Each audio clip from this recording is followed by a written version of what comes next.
guys! Good morning! Happy Sunday! Balik aalis lang ni Asher. At grabe, sobrang init. Yung tayo ka pa lang dyan sa may labas, tagaktak na ang pawis. Kahit si Tonton tumatagaktak ang pawis. At medyo maligalig siya kagabi. Gawa ng sobrang init talaga. Baling-baling siya iyak. At saka dito sa amin guys, uso ang mamaso. Si Tonton nagkaroon ng mamaso. Mga bata dito sa amin, usong-uso. Si Tonton.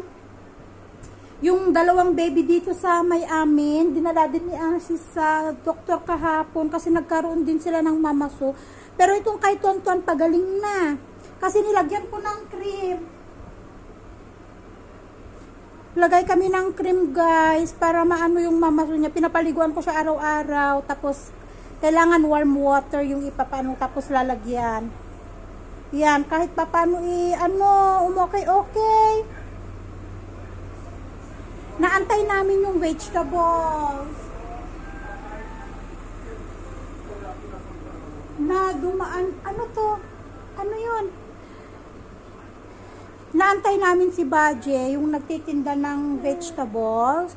Kasi bili ako ng kalabasa, gagawa ako ng pumpkin puree ni Tonton. O di kaya carrots. Kasi pagkain ng mga baby, 6 months, potatoes, sweet potatoes, pumpkin, carrots, apple, banana, yan, pampadagdag. Nakalagay doon, pang padagdag daw ng timbang ng baby. Kaya yun ang ipapakain ko sa kanya. Pumpkin. Hindi ko muna siya pakakainin ng rice puree. Medyo mabigat sa tiyan. Baka hindi niya ma-digest.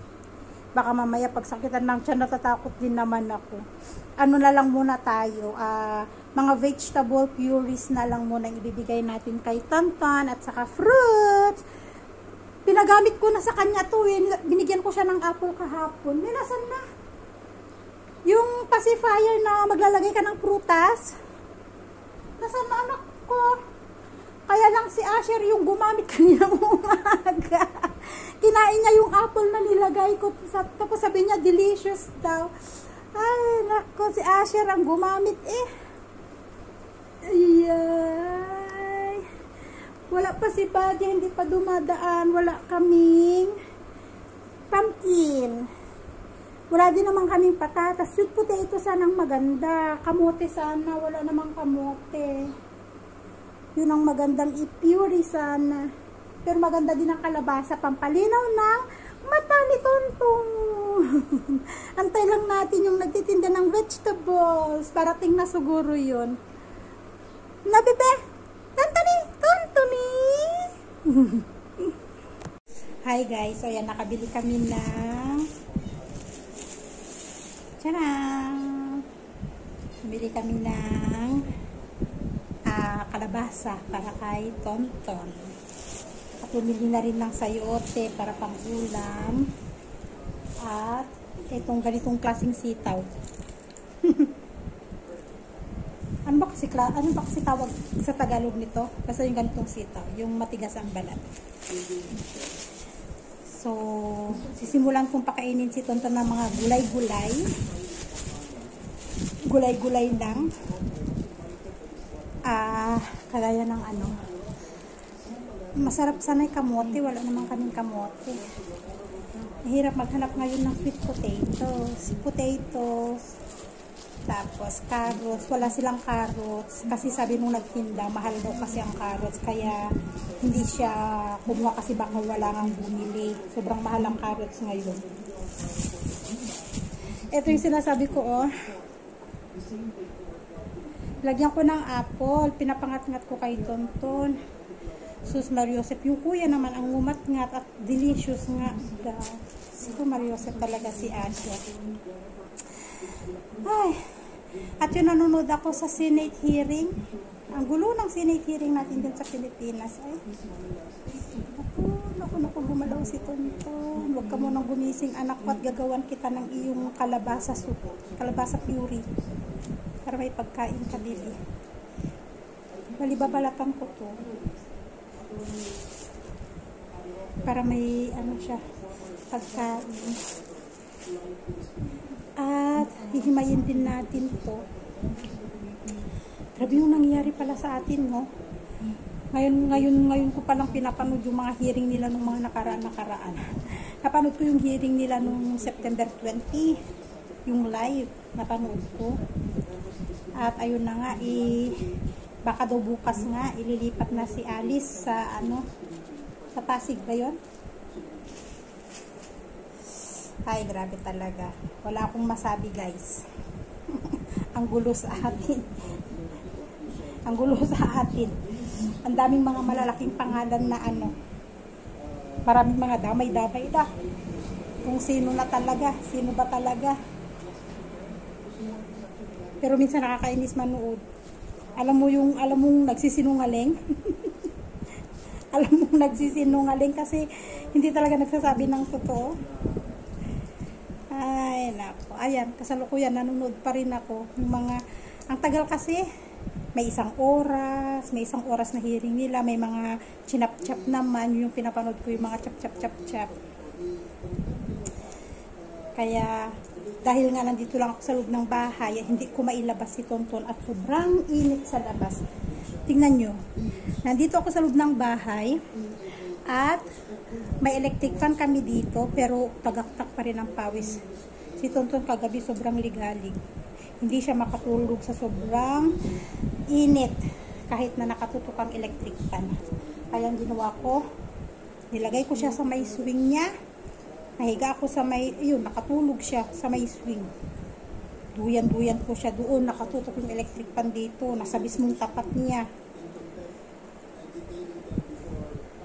Sabi nga, ano ba yan? Kung kailan October na, dapat magtataglamig na sana. Kahit pa paano malamig na sana kasi mag-October na, mag-winter na. Pero wala, ang init pa din.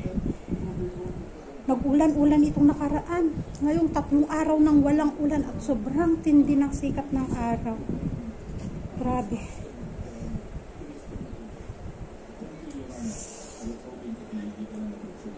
Ay, parang teleserye to Itong Senate hearing nila Puro mga sagot, hindi ko po alam, hindi ko po kilala. Natutuwa ako sa mga senator na pikon na, inis na sa mga tinatanong na hindi ko po alam, hindi ko po kilala. Mga ganun ba na nasagot. Ay, nagising si Tonton. So, kuha lang tayo dito ng konti. Konti lang yung lulutuin natin. Ito lang. Bali, ang balak ko sana ay steam. Pero wag na. Lulutuin ko na lang siya. Lalagyan ko ng konting tubig para dun ko na lang din imamash para may konting tubig siya. At lagyan natin ng konting asin para may lasa naman. Hindi ko dadamihan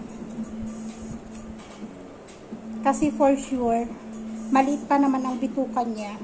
Baka nga hindi niya maubos to Pero may taga-ubos ako ng pagkain.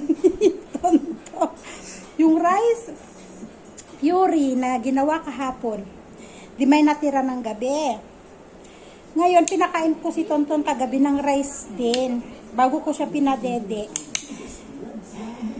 Pinakain ko muna siya. Ngayon, sabi nitong isa ko, mami patikim. Sabi ko, sige. Dahil marami nga kasi yung naluto ko. Ayaw ko nang ipaumaga kasi hindi na pwedeng ipaumaga yun. Kahit ilagay ko sa ref. Ayaw ko nang ibigay kay Tonton.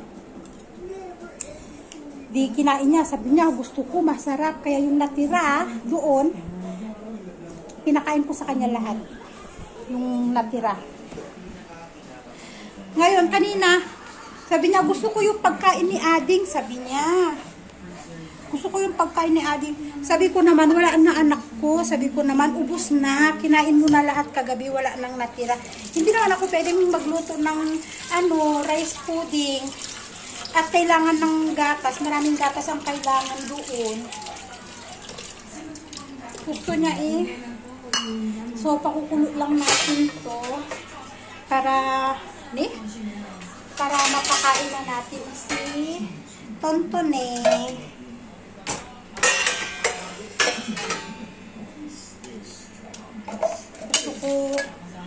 Gusto ko siya na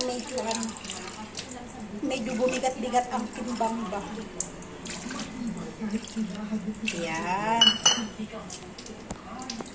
Siya guys. At syempre, lagyan natin ng konting asin. Pakukuluin natin hanggang lumabot. Ganyan lang yung luto ko para sa pagkain ni Tonton. Ayan. Charan! So, eto na yun guys. Ayan, dudurugin lang natin. Ang bilis maluto. Dudurugin lang natin ng durug na durog.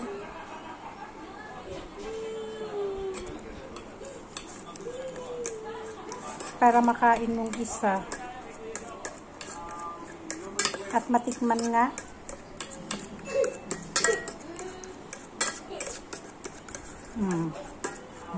Para lamigin na lang.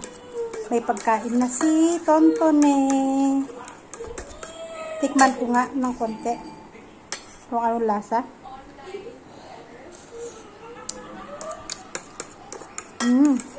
Okay na. So, yun lang yung ating video guys for today. Pangalawang food na kakainin ni Tonton. Kalabasa puree. So, yun lang guys. Thank you again for watching. See you in our next vlog. Bye everyone and God bless us all.